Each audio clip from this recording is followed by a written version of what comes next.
Vous pensez à vos vacances, vous vous demandez à quel moment est-ce que vous devez réserver pour vous assurer de payer moins cher. Eh bien, Google vient d'ajouter une fonctionnalité à son outil Google Flights qui pourrait peut-être répondre à cette question-là. J'en discute avec Andrew Damour, qui est cofondateur de Flight Trippers. Bonjour, Monsieur Damour. Ça va bien? Oui, ça va, merci. Hey, dites-moi, c'est quoi cette fonctionnalité-là? Comment ça marche finalement? Je pense que eux, ça fait longtemps sur Google Flights, qui est un outil quand même très pratique pour chercher des vols.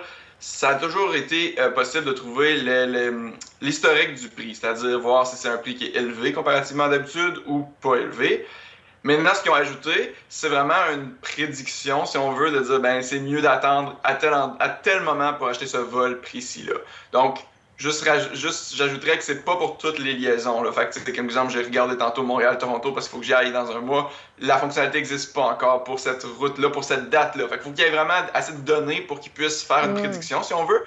Mais ça commence déjà à apparaître pour quelques liaisons. Oui, les liaisons les plus populaires. Donc, dépendamment des destinations, on entre la date et là, ça nous dit, bien, vous seriez mieux d'attendre, peut-être réserver entre telle date et telle date. Là, les prix vont être plus bas.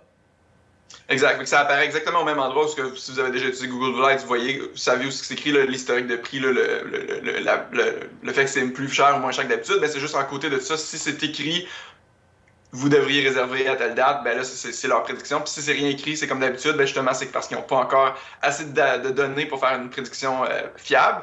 Mais tu sais, ce qu'il faut, je veux mentionner quand même en tant qu'expert des vols vraiment pas chers, ma spécialité, c'est que ça va quand même, faut pas prendre ça comme, mettons, la panacée qui va tout régler le but pour voyager pour moins cher, parce que ça reste que ça va juste être utile. C'est une date précise et une destination précise. Puis avoir une date précise et une destination précise, c'est littéralement le pire moyen d'économiser sur les billets d'avion. Il faut être un peu flexible sur tout, incluant sur possiblement acheter des billets séparés. Exemple, pour aller en Europe, c'est presque toujours moins cher d'acheter 2 billets séparés, mais tout le monde rentre toujours juste une destination et un départ et une arrivée, puis là, ils rentrent les dates, mais quand on le sait pas, ben, on pense que c'est un bon deal, mais c'est pas parce que c'est le moins cher qui sort là que c'est vraiment le moins cher que tu peux payer. Fait que ça, la nouvelle fonctionnalité aidera pas pour ça. C'est vraiment juste une date précise. Exemple, tu as une rencontre, tu as un mariage, tu as un événement, quoi que ce soit qui est fixe, puis que tu sais que tu t'en vas à cet endroit-là, à cette date-là, ça peut être utile. Mais déjà, juste regarder le jour avant puis le jour après, ça te donne dans le fond 3 fois plus de chances d'avoir un vol pas cher. Fait que juste d'être flexible un petit peu, ça aide ça.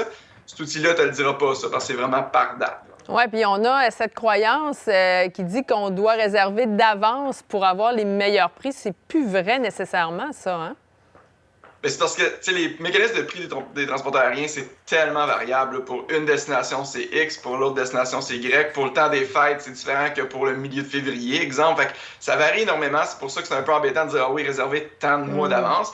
Mais règle générale, plus on est flexible, moins on est flexible, mieux c'est de réserver d'avance, justement. Parce que si toi, tu veux absolument partir le 24 juin, puis tu veux absolument aller à Paris, ben c'est sûr que tu n'as pas de flexibilité. Fait que le plus vite d'avance, effectivement, tu as moins de chances que ça baisse.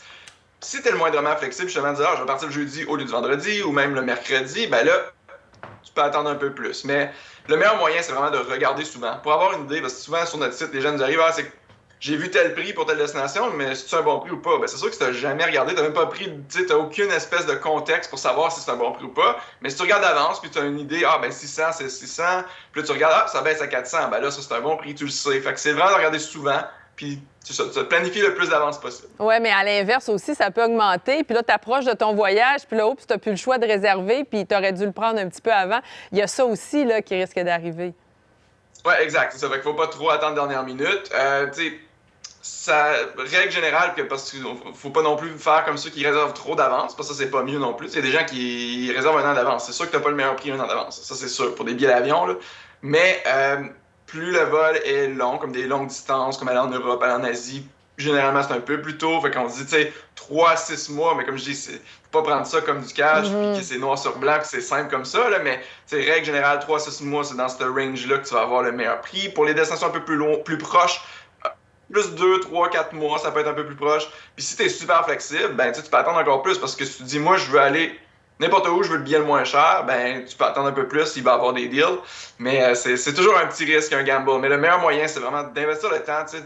Au lieu de passer, mettons, 12 heures par semaine à écouter la télé, d'en passer 11, puis passer 1 heure juste à regarder les destinations, les prix, fouiller un peu, ça te donne un peu le contexte puis l'information pour savoir qu'est-ce qui peut être un bon deal quand il va en savoir un. C'est vrai que des fois, on ne pense pas nécessairement à faire ça. Andrew Damour, cofondateur de Flytrippers, merci beaucoup d'avoir été là. Ça fait plaisir. Au revoir.